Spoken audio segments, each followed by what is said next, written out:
Ahora en la óptica Estela Quinchuc podés comprar online. Podés conocer los productos en la web ópticaestelaquinchuc.com. Además, te recordamos que las sucursales abiertas son Sarmiento, Arocena y Calle 20 en Punta del Este. Óptica Estela Quinchuc, 20 años al servicio de la salud visual.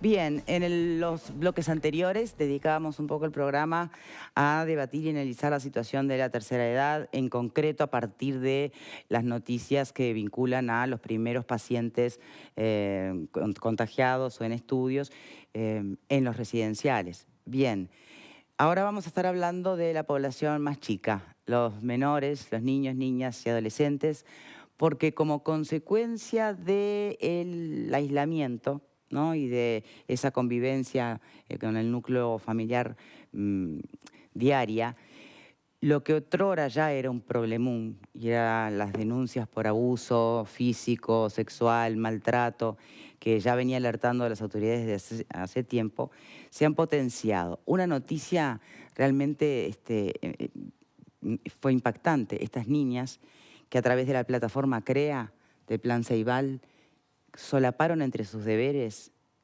denunciando la situación que estaban viviendo. Increíble, mirá.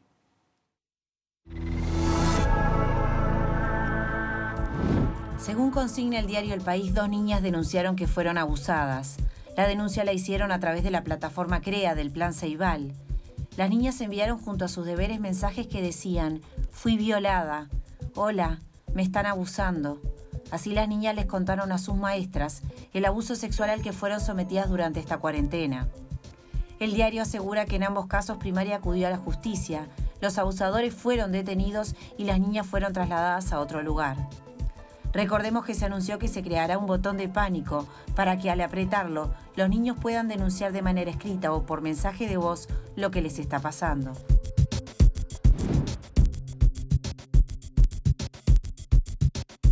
Bien, sí, a ver, la escuela, ¿no? Siempre fue como un lugar clave donde maestros ya informados y demás empezaban a hacer los primeros contactos con alertas o signos de niños y niñas que estaban de alguna manera expresando o explícita o implícitamente situaciones en sus hogares. El tema es que con las escuelas cerradas, más la convivencia, esos casos son mucho más difíciles de contactar. Por eso es que Escuelas Saludables de Primaria está elaborando sobre esta idea de poner un botón de pánico en la plataforma. Como siempre, nunca sobra que podamos abordar estos temas porque la concientización es fundamental en estos casos, porque además esta nueva realidad que estamos viviendo desnuda y pone en evidencia esta nueva complejidad, ¿no? Y es la convivencia muchas veces en el peor escenario con los maltratadores de esos niños. Tenemos en este momento un Zoom pronto con la trabajadora social, directora de la ONG El Paso, Andrea Tuana. ¿Cómo estás? ¿Cómo están ustedes? Muy bien. Lo decíamos al principio, ¿no? A ver, y sobre todo tú que has venido varias veces al programa exponiendo esa realidad de la infancia y la adolescencia en nuestro país, en el mundo en general, ¿no? Pero en concreto en lo que nos atañe a nosotros, y que esta cuarentena o aislamiento social ha sido exponencial, ¿no? En el número de denuncias, sobre todo la dificultad de acceder a conocer esos casos. ¿Qué reflexión haces al principio, para empezar? Bueno, lo primero es que estamos en un momento muy difícil, porque en los hogares donde existe violencia, lo peor es el aislamiento y el confinamiento, que es un poco lo que está pasando en este momento. Sí. Porque justamente, ¿no?, los agresores, abusadores utilizan como estrategia aislar y de alguna forma confinar dentro de las 4 paredes del hogar a las víctimas, de manera tal de que no puedan pedir ayuda. Entonces, hoy los niños, niñas y adolescentes se encuentran en una situación de enorme soledad y desprotección, porque cuando salen a las instituciones tienen por lo menos la posibilidad de que alguien les pueda detectar la situación o, bueno, eventualmente contar lo que les pasa. Entonces, hoy tenemos una emergencia sanitaria que nos dice, nos tenemos que cuidar y para ello quedarnos en casa, pero estamos conviviendo con muchísimas situaciones de violencia en donde eso realmente constituye un problema grave. Además de que la convivencia el largo tiempo de convivencia aumenta los niveles de riesgo. Así que, bueno, hoy estamos en un problema. Sobre estas niñas es impresionante el valor, ¿no? El Sí. valor de estas niñas de haberse jugado a elegir esta forma de pedir ayuda, y también impresionante la actuación inmediata, ¿no? De la maestra, bueno, de todos quienes intervinieron inmediatamente, Sí, sí, la intervención de bueno, la justicia, digamos, inmediata, ¿no? el justicia inmediata. Y de esa docente que habrá recibido eso, que habrá sido muy impactante también. Sí, Eso está bueno leerlo, reconocer. leerlo, porque vos te imaginás también a los docentes muchas veces, bueno, por supuesto leyendo con atención, pero por ahí un renglón se te escapa y justo ese renglón no se escapó. Ese renglón fue Sí, leído y no fue interpretado totalmente. como ni un juego ni un error, se le creyó y se tomó la medida. Esto para mí es muy importante a Mm, destacar, ¿no? Que hoy ya no naturalizamos estas cosas, ya no decimos, ah, los niños mienten, debe ser una broma.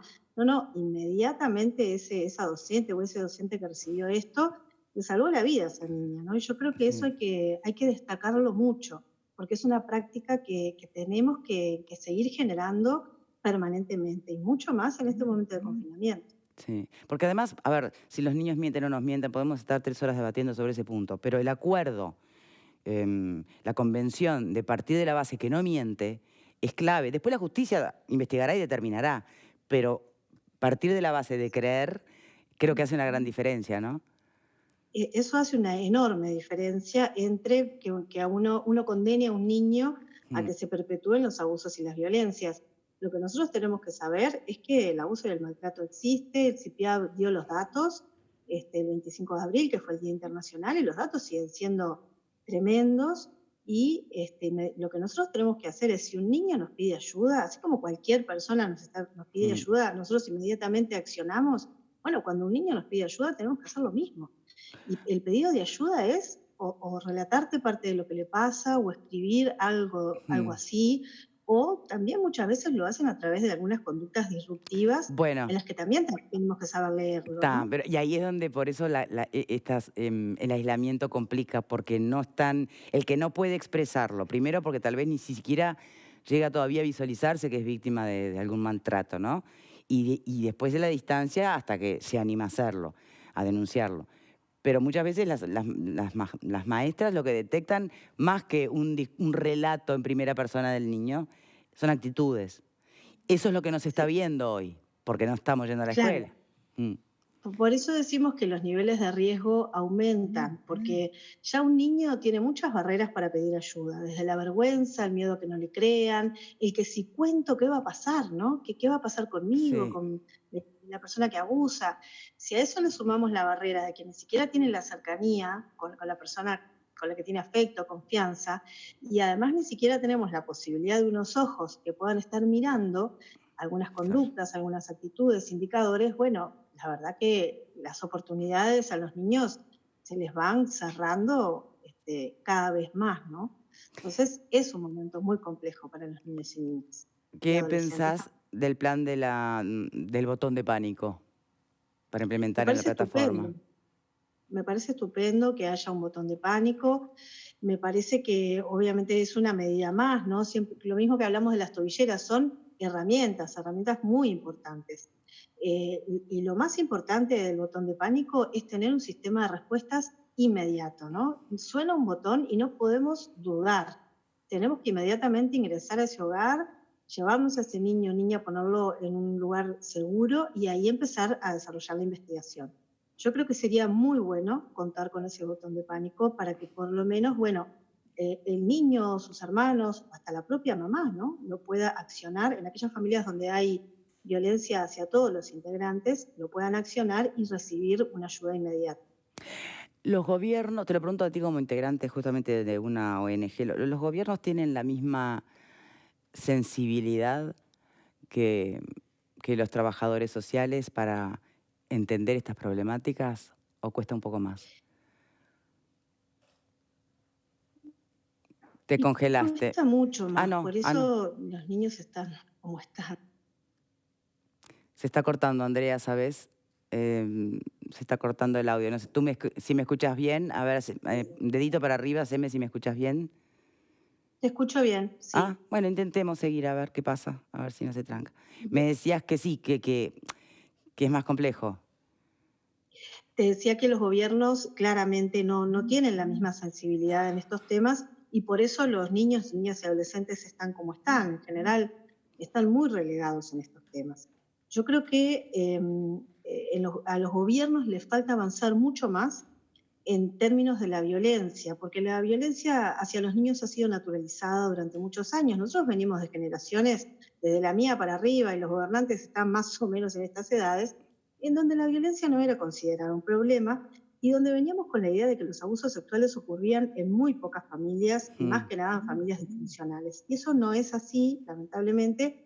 Los números nos muestran que los índices de violencia son muy altos. Entonces, lo primero que hay que hacer es reconocer que este problema existe y generar políticas públicas para transformarlo, para prevenirlo y para atender los casos que hoy están ocurriendo. Entonces, no, creo que los gobiernos están todavía muy lejos de poder entender que esta es una problemática grave y de poder tener una hoja de ruta clara que pueda abordar el problema como lo requiere.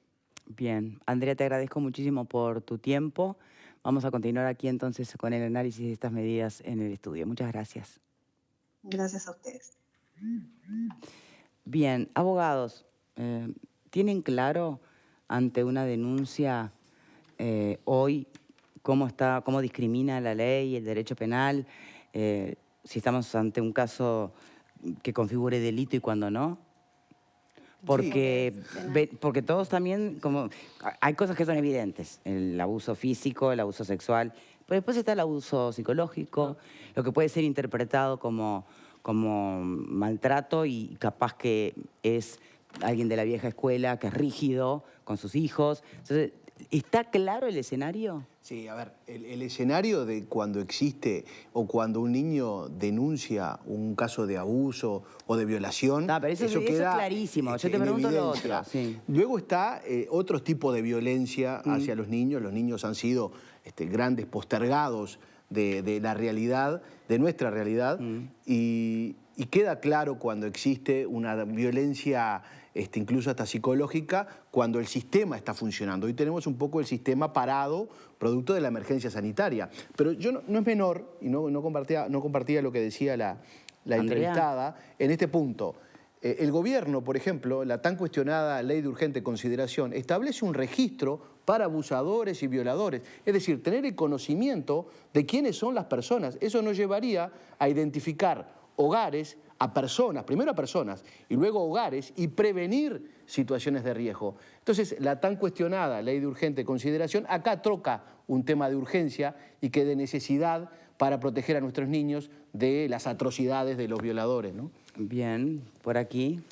No sé, yo me quedo con las dudas de si es tan claro en realidad determinar cuándo hay un caso de violencia o no. O sea, creo que sí hay tipos penales en que la figura está muy definida, pero después ya ver si la conducta ingresa dentro de la figura o cuando no se trata de esos tipos, como no es violación, no es abuso sexual, ¿no? Que esas están más definidas. Cuando se trata de violencia así genérica, como tú decís, me parece que a veces en la práctica está costando mucho todavía dar respuesta, sobre todo, ¿no? Y me parece que eso tiene que ver con identificar que existe violencia efectivamente. Si la hay, entonces tiene que haber y que no quede amparada en disfuncionalidad familiar, como todos tenemos, digamos. Y me parece que en eso todavía hay mucho para trabajar. ¿Pupo? Lo del botón de pánico, digo, es otra de las cosas que llega un poco tarde, pero estaría bueno que se hiciera, me parece una buena idea. Y un poco siguiendo lo que dicen los dos colegas que hablaron recién, me interesa lo del registro de violadores, me parece que sería también un avance. Pero hay algo que habría que señalar, ¿no? Se ha cuestionado mucho el tema de la nueva normalidad, y parte de la nueva normalidad es que un grupo de niños vuelvan a tener asistencia presencial a los centros de educación. Me parece que hay que seguir profundizando en esa línea, porque también parte de la ayuda para este tipo de problemas es que los niños tengan algún pequeño contacto físico con personas que estén por fuera de su núcleo familiar. O sea, si hay algo que hemos hablado, creo, todos en este programa, es que en situaciones problemáticas, en casas donde realmente hay problemas, esta situación de encierro, de confinamiento, de aislamiento, aumenta o intensifica ese tipo de problemas. Entonces, alguna suerte de contacto físico, presencial, con sus maestros, con otras personas que no sean su madre, su padre, su padrastro, lo que sea, puede ser una cosa muy positiva. En sí, hoy estuve mirando cuáles eran las conductas que hay que estudiar en los chicos cuando pueden haber situaciones de aviso, y la mayoría de ellas uno las puede ver en la medida que pueda tener contacto físico y visual con la persona. Bueno, de ahí más de 350, 380 denuncias hicieron los propios maestros. Hay 14, en el Uruguay normalmente sin el tema de coronavirus hay 14 por día, o sea, es mucho, es muchísimo. Temas de abuso, no de abuso sexual, sino de abuso en el concepto amplio de la palabra, ¿no? Hoy en día, la violencia doméstica concretamente, ¿no? Claro, pero por ejemplo. Es el abordaje intrafamiliar, o sea, la violencia existe dentro de la familia. En general. Entonces, el abordaje intrafamiliar de los psicólogos, de los juzgados de familia especializados, debe ser en su integridad.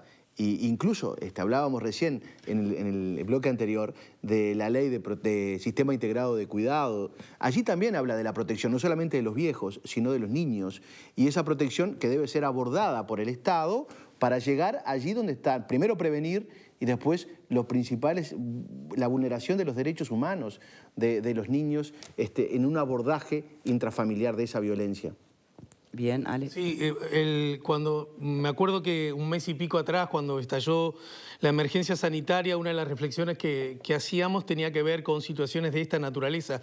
La emergencia sanitaria se transforma en una especie de lupa que nos permite ver con más claridad las fragilidades, las carencias, los desajustes, las injusticias que están plasmadas en la sociedad, ¿no? Entonces, de aquellas personas que no tienen seguridad social, de aquellas personas que no poseen buena salud, de aquellas personas que tienen menos redes. Y en ese grupo están naturalmente los niños, que paradójicamente encuentran en muchos casos, muchas veces, el lugar más inseguro del planeta, sus propios hogares, sus propias casas, lo que se transforma en una terrible paradoja, ¿no? Es por eso que la educación en general, la escuela en particular, se ha visto como una histórica aliada de la vulneración de esos derechos. Naturalmente, este momento, el que los chiquilines no van a la escuela, es cuando todos, sin excepción, deberíamos aumentar esa lupa para que no quede en la impunidad uno de los más terribles crímenes, que es el abuso a los más frágiles, en este caso los niños, las mujeres y también los adultos mayores. Bien. Mayormente las denuncias provienen de la escuela pública versus la escuela privada. ¿Por qué será? Seguramente por el contexto socioeconómico y pero en definitiva... nos han explicado reiteradas veces que justamente la violencia y el abuso no conoce de contextos socioeconómicos. Creo que una razón estrictamente matemática. La inmensa mayoría de los niños en Uruguay van a la escuela pública. Esa es la razón. Pero no porque las personas que pueden mandar a sus hijos a escuelas privadas o colegios privados no sean potencialmente peligrosos también para los niños. Sí, señor. Tal vez también en determinados núcleos se oculta más. Allí tal vez lo que ocurre es falta de violencia doméstica, ¿no? ¿Sí? Es un escenario donde efectivamente, porque además hay otras prisiones de convenciones sociales, del qué dirán, que tienen un peso que no tienen en otros ambientes. Entonces, ojo, ¿no? Sí, es que en la violencia doméstica también seguramente hay violencia a los niños. El que es violento o el que tiene una conducta psicópata no la tiene solo con la mujer o la mujer con el hombre, porque también es cruzado, sino que también existe con los niños. Por eso hablábamos de un abordaje familiar, abarcativo, necesario por parte de la implementación, ¿no? Y en todo caso, la propia violencia siguiendo esa línea de razonamiento, la propia violencia hacia la madre del niño implica absolutamente una explícita violencia al niño, aunque este como niño, testigos, digamos, no haya recibido nunca un golpe o un insulto. Pero si alguien golpea a tu mamá, si maltrata a tu mamá, naturalmente también el maltrato lo recibís tú, ¿no? Quería leer un listado de comportamientos que son los llamados de atención cuando un chico puede ser víctima de situaciones de abuso, ¿no? Cambio repentino del comportamiento, estado de alerta de que algo le suceda, mal comportamiento, salir de casa temprano, llegar tarde, temor cuando se le acerca algún adulto, llanto fácil, apartamiento de actividades y amistades habituales, depresión, ansiedad, todo este tipo de cosas. Sí, pero todo eso es para que se vea de afuera. Claro. Porque si hay un maltratador que nos está viendo en este momento, de memoria sabe lo que le está pasando a su hijo. El tema es que se detecte desde la afuera. Por eso. Ese es el gran problema que hoy tenemos y me parece que esa es otra razón más para auspiciar de alguna manera, lentamente, que haya un segundo hogar que pueda estar en contacto con estos chicos. Y para mí ese segundo hogar en el Uruguay hoy es la escuela. Bien, bien. Bueno, es que justamente en eso trabaja Escuelas Saludables desde hace tiempo ya y la gran mayoría de las denuncias es a través de maestros, justamente. Fíjate vos lo que pasó en España. En España este fin de semana, casi, yo no voy a decir como festejo, pero llegaron a 288 muertes en un día y lo tomaron como un número muy bueno en lo que venían viviendo y permitieron que todos los padres sacaran a sus hijos a las calles, a los parques. Me parece que el Uruguay también tiene que pensar en un escenario que es muy diferente al español y mucho menos trágico, en ir alivianando el tema del confinamiento en situaciones de responsabilidad. Bueno, ya empezaron algunas escuelas rurales, y está ya pensado también continuar con estos esquemas. No va a ser para siempre el aislamiento, está clarísimo, ¿no? Claro, lo que sí, ojalá lo capitalicemos para resignificar algunas cosas, ¿no? Como sociedad y nuestros comportamientos. Hacemos una pausa, ¿les parece? ¿Podemos dar el número telefónico ya que estamos? Sí, por supuesto. La línea azul, recuerden, es el 0800, es muy fácil además, 0800 50 50 y la violencia doméstica 0800 41 41 asterisco 41 41. Pausa y ya venimos.